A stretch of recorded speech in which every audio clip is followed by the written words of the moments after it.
Assalamualaikum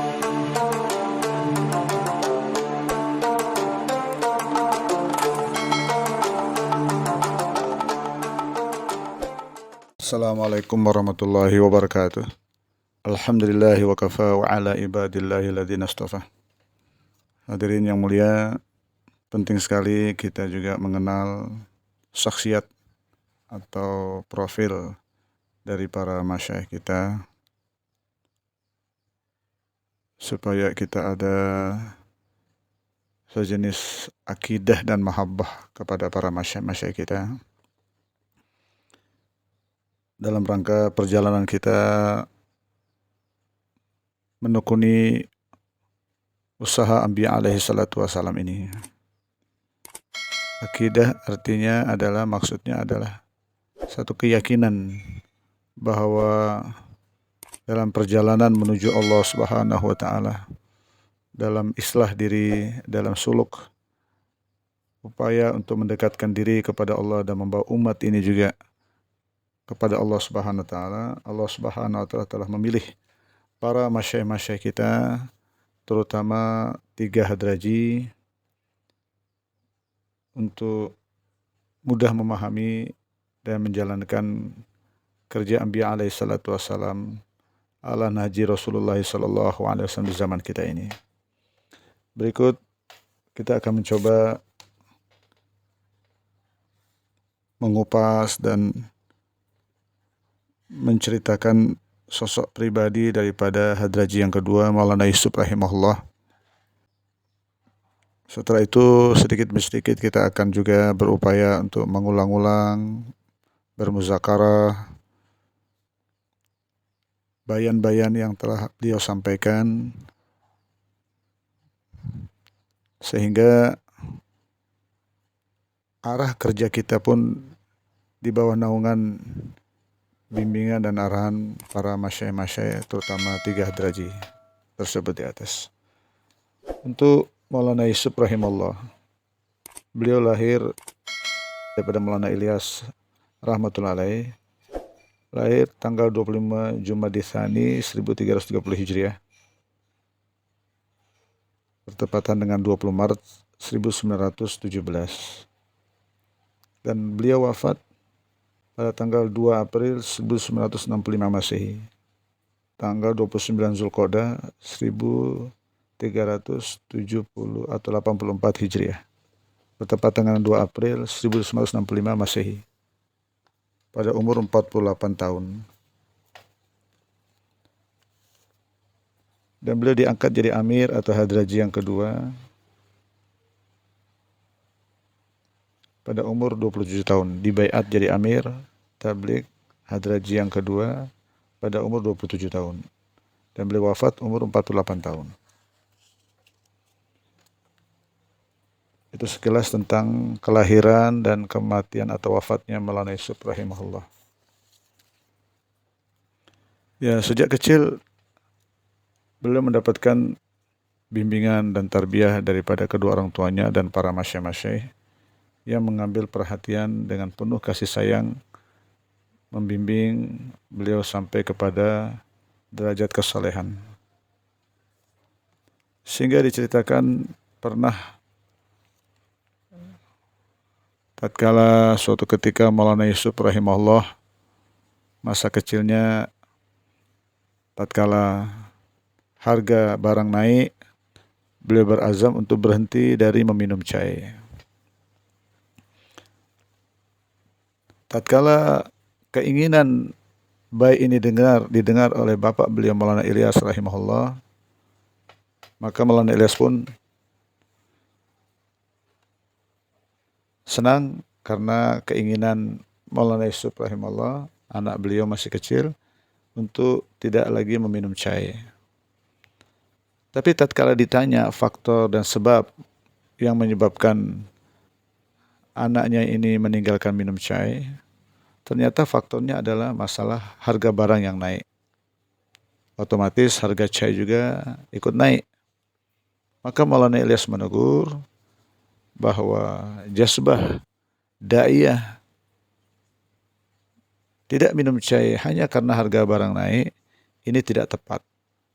karena Allah Subhanahu wa taala yang memberikan kepada kita uang, yang dengan uang itu kita membeli cai, misalnya harga 100 rupiah atau harga Indonesia misalnya harga 500 rupiah, maka tatkala harganya naik jadi 1000, maka Allah juga kuasa memberikan kita uang 100.000. Di sisi Allah, bilangan angka-angka itu bukanlah satu masalah bagi Allah. Tentunya ini dari sejak kecil Maulana Yusuf mendapatkan bimbingan dari ayahnya bagaimana ada ta'aluk dengan Allah, tawajuh kepada Allah Subhanahu wa taala dalam setiap urusan. Belum lagi dari pihak ibunya, satu peristiwa dijelaskan dalam kitab Sawanih Yusufi, kehidupan Maulana Yusuf rahimahullah. Beliau sendiri meriwayatkan apabila ada tamu dan ibunya telah menyiapkan hidangan untuk tamu, tapi tatkala hidangan itu disodorkan kepada tamu, maka mata saya pun melirik kepada hidangan tersebut. Setelah tamu pergi, maka ibunda tercinta telah menegur saya, kata beliau. Kenapa mata kamu melirik hidangan yang diperuntukkan untuk tamu? Akhirnya saya pun dipukuli oleh ibu saya karena tindakan yang tidak adab, tidak sesuai seperti itu. Ya, demikianlah warna tarbiyah yang sudah beliau dapati sejak kecil dari kedua orang tuanya yang soleh dan solehah tersebut. Berikut beberapa contoh kisah sifat-sifat yang mulia yang ada pada diri Maulana Yusuf rahimahullah, yang semoga memicu kita sebagai orang-orang yang juga telah dikenalkan oleh Allah usaha dakwah ini, yang tentu di bawah kepemimpinan beliau-beliau ini, hendaknya kita juga mengintrospeksi diri sejauh mana kita menghasilkan sifat-sifat yang juga telah dimiliki oleh para sesepuh-sesepuh kita. Pertama, sifat istighna. Suatu ketika Maulana Yusuf rahmatullahi alaih memasuki kamar ayahanda Maulana Ilyas rahmatullahi sambil berkata dengan penuh adab dan santun, setelah minta maaf, bertanya kenapa mobil-mobil orang-orang kaya ini kita pakai. Bukankah itu bertentangan dengan sifat istighna anil khalqi, tidak bergantung kepada makhluk yang dianjurkan oleh agama kita atau syariat. Di atas perkara ini Maulana Ilyas rahimahullah mengatakan bahwa Yusuf, setiap perbuatan sudah difikirkan terlebih dahulu. Sesungguhnya kita memakai kendaraan-kendaraan sifulan untuk kepentingan umat, untuk kepentingan kerja, bukan untuk kepentingan pribadi. Itu tidak bertentangan dengan sifat istighna anil khalqi.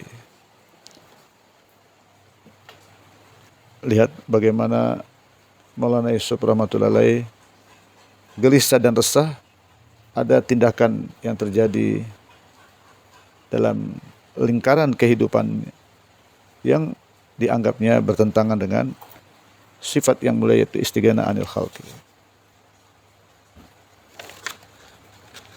Berikut bagaimana sifat tawakalnya kepada Allah Subhanahu wa taala. Dan beliau tunjukkan juga sifat istighna anil khalqi tadi.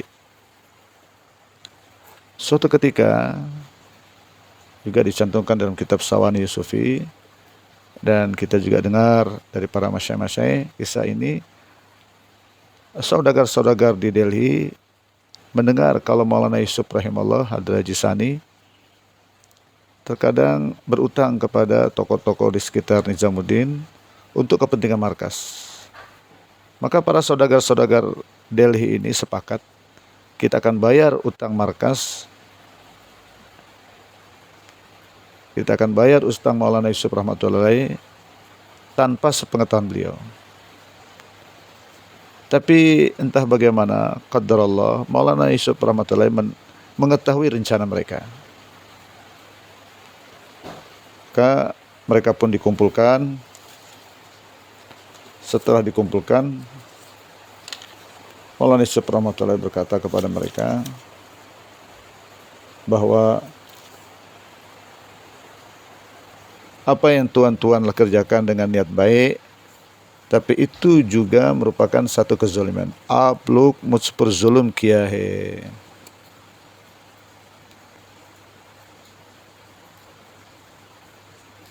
क्योंकि अल्लाह की गैबी मदद हम पर कब मुस्तहिक होगा, जब हमारे पास कोई सहारा नहीं है.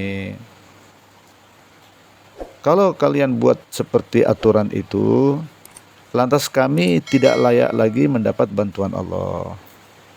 Kapankah bantuan Allah layak kami dapati? Yaitu tatkala tidak ada lagi sandaran-sandaran kami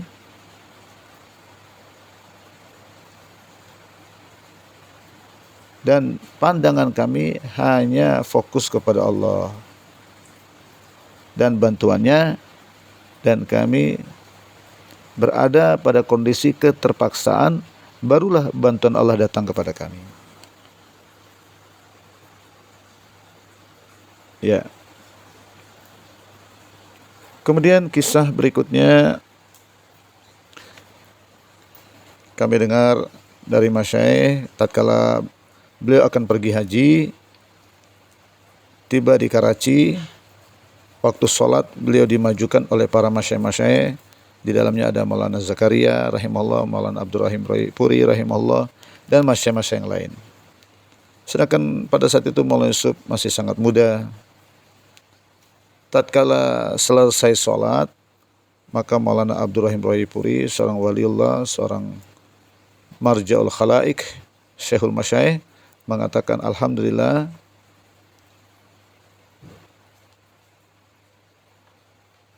berkat bacaan Al-Fatihah anak muda ini, akar-akar kesyirikan dalam hati tercabut semuanya. Lihat bagaimana kekuatan ruhani yang Maulana Yusuf rahimahullah dalam sholat beliau. Begitu juga tatkala meninggalnya Maulana Ilyas rahimahullah, di sini bagaimana menjelaskan sahabatnya Maulana Yusuf rahimahullah dalam prinsip dakwah beliau. Dengan meninggalnya Maulana Ilyas rahimahullah, banyak sekali orang-orang sepuh, orang-orang lama yang masih bersedih hati dengan kepergian Maulana Ilyas rahimahullah. Tapi Maulana Yusuf rahimahullah dengan tegar mengirim surat kepada mereka dan mendatangi mereka sambil mengucapkan kalimat yang pernah diucapkan oleh Abu Bakar radhiyallahu anhu, ayang kusuddin wa anahai. Apakah agama berkurang sedangkan Abu Bakar masih hidup? Lihat bagaimana Maulana Yusuf rahimahullah tegar di atas kedua kakinya untuk meneruskan perjuangan yang telah dirintis oleh bapak beliau Maulana Ilyas rahmatullahi alaih. Saat era atau pasca kematian ayahnya pun beliau tetap tegar dan meneruskan kerja tanpa harus berlama-lama bersedih hati. Begitu juga kisah pada saat pembagian India Pakistan, di mana sebagian besar para masyaikh lebih memilih untuk beruzlah atau mereka meminta kepada Maulana Yusuf rahimahullah untuk tidak mengeluarkan rombongan-rombongan di saat fitnah Taksim India dan Pakistan. Tapi justru Maulana Yusuf rahmatullahi alaih berprinsip bahwa musibah yang terjadi ini adalah karena terangkatnya rahmat Allah Subhanahu wa taala. Dan bagi saya tidak ada asbab yang terbesar untuk menarik rahmat Allah Subhanahu wa taala yang dengan itu musibah dan pembunuhan ini akan berakhir kecuali dengan tetap mengeluarkan rombongan-rombongan khurud fisabilillah. Kemudian juga kita lihat bagaimana ketegaran beliau, walaupun di saat sakit-sakit, beliau tetap ambil bagian dalam usaha dakwah ini. Seperti kejadian di Istimewa Bhopal. Beliau diputus untuk tidak memberikan bayan karena sakit keras. Tapi tatkala beliau tidak puas mendengarkan bayan yang disampaikan oleh orang lain, maka beliau memaksakan dirinya untuk bayan sambil tiduran berbaring di atas kasur. Maka beliau pun memulai bayan, bahkan ada luka yang keluar terus darah dan darah itu ditutupi dengan kain, sedangkan kain itu telah terpenuhi dengan darah, diganti dengan kain berkali-kali, beliau tetap bayan, dan di tengah-tengah bayan sepertinya beliau tidak sadar apa yang terjadi pada dirinya, di mana darah banyak telah bercucuran dari badan beliau. Inilah ketegaran beliau. Begitu juga pada suatu istimewa, hujan sangat deras, hadirin sangat gelisah untuk mendengar bayan beliau karena hujan deras, topan badai juga menyeliputi medan istimewa. Sepertinya susah untuk bertahan untuk melanjutkan istimewa, tapi beliau dengan tegarnya bagaikan gunung yang kokoh mengajak para hadirin sekalian untuk tegar di tempat, diam di tempat.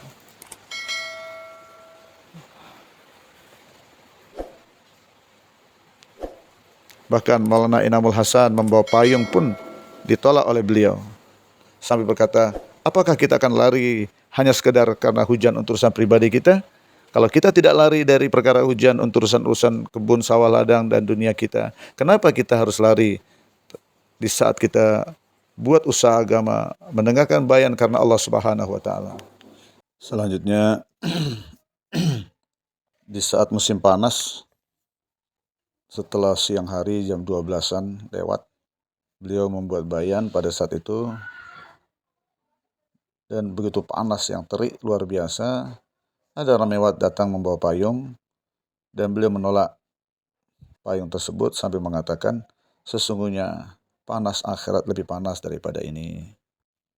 Begitu juga dikisahkan ketegaran beliau dan fana beliau dalam dakwah, di mana kamar beliau atau rumah beliau berdampingan dengan markas, dengan dinding markas, hanya dibatasi dengan pintu, dan biasanya ahliyah beliau rahmatullahi alaih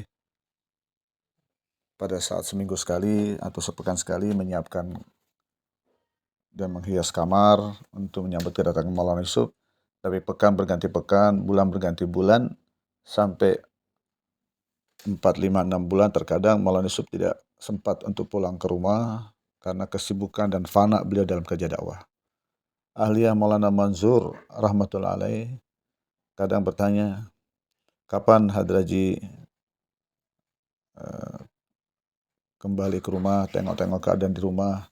Maka ahliyah Maulana Yusuf rahmatullah mengatakan, sudah biasa kami seperti ini, kadang berbulan-bulan tidak datang, dan saya pun sudah mengatakan kepada beliau, tidak apa-apa, tidak balik, semoga nanti ada kesempatan kita bisa bertemu di surganya Allah Subhanahu wa Ta'ala.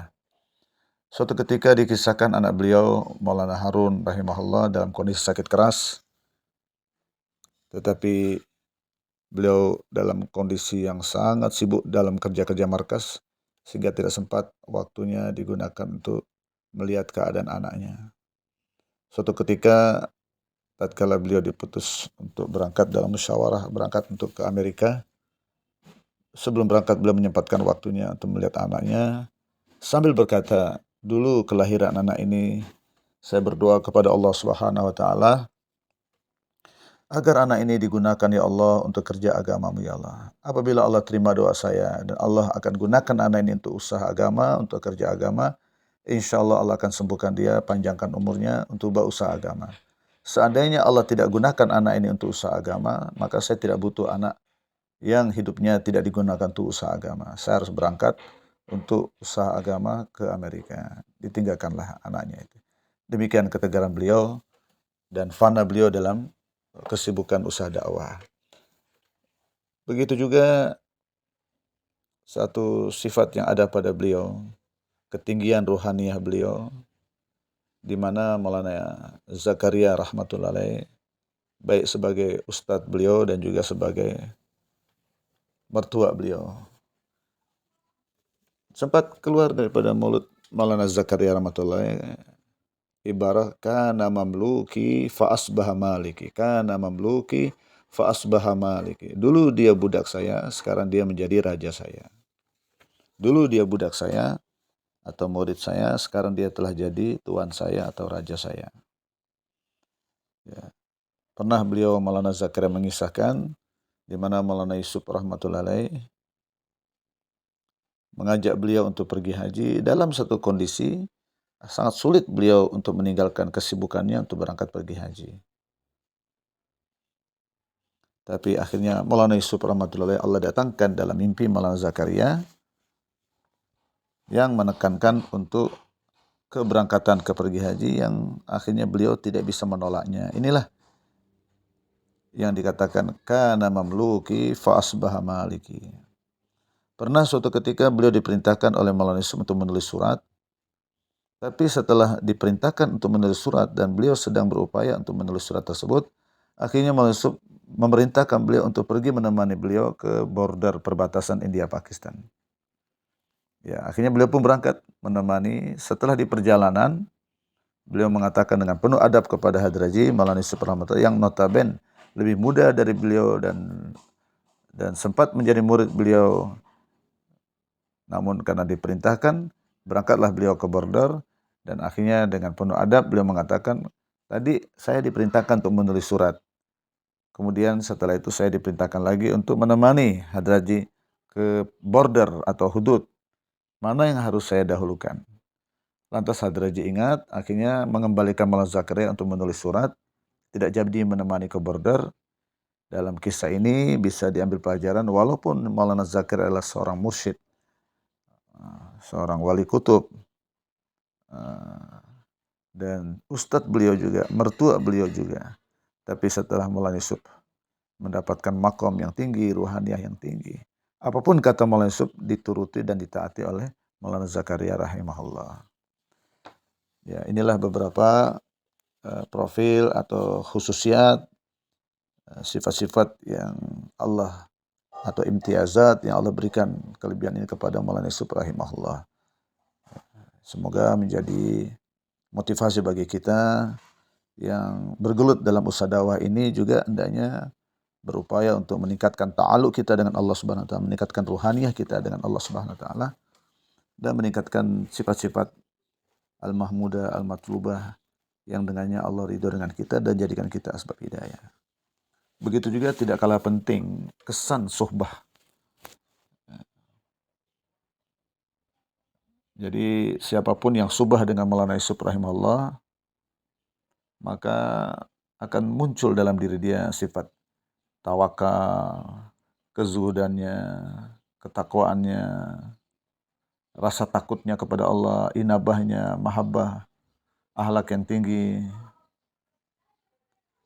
Ini akan juga berpindah dimiliki oleh para orang-orang yang bersubah dengan beliau.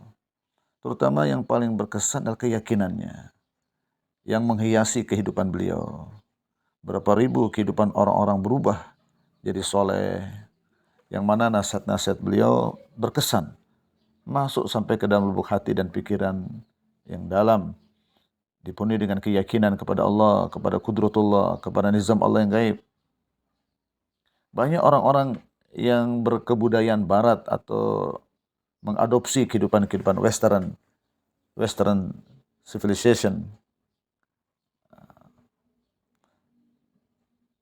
terkesan dengan kebudayaan barat, dengan pikiran-pikiran barat yang tidak pernah tersentuh dengan hawa agama, tapi tatkala duduk berkhidmat kepada Hadraji Maulana Yusuf rahimahullah, beberapa saat mendengarkan percakapannya, mendengarkan bayannya, maka mulailah api iman membara di dadanya, keyakinannya tumbuh bernyala-nyala, semangat beragamanya membludak, menerangi seluruh kehidupan. Padahal awalnya kedatangannya memakai pakaian barat, penampilannya penampilan tidak islami, gaya bahasa, pembicaraannya tidak terkesan kepada agama dan kepada ahli agama, kepada ulama sangat cuek. Gaya kehidupan mewah, luksuri, sombong, sangka buruk kepada ulama, Islamophobia. Tapi tatkala melihat sosok Maulana Yusuf rahmatullahi, mendengarkan ucapan-ucapannya, mahabbahnya, dan melihat sirahnya, sarirahnya, maka berubahlah arah kehidupan orang-orang ini. Selanjutnya mereka menjadi pejuang-pejuang agama, mujahid-mujahid Allah, agama Allah Subhanahu, dai-dai Allah Subhanahu wa taala. Dan bilangan orang itu tidak sedikit, ribuan jumlahnya. mereka-mereka yang bersubah, maka muncul pada diri mereka zauq dalam ibadah, zuhud pada dunia, sifat wara, sifat ithar, sifat mujahadah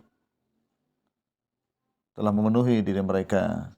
Begitu pula sifat khidmat, jazbah ithar, mendahulukan orang lain di atas kepentingan pribadi. Juga tidak sedikit mereka yang menjadi pembuka negara-negara Eropa dan dipenuhi dengan iman dan yakin.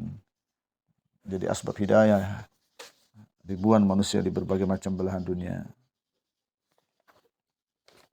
Itu kesan daripada Subah dengan Maulana Yusuf rahmatullahi alaihi.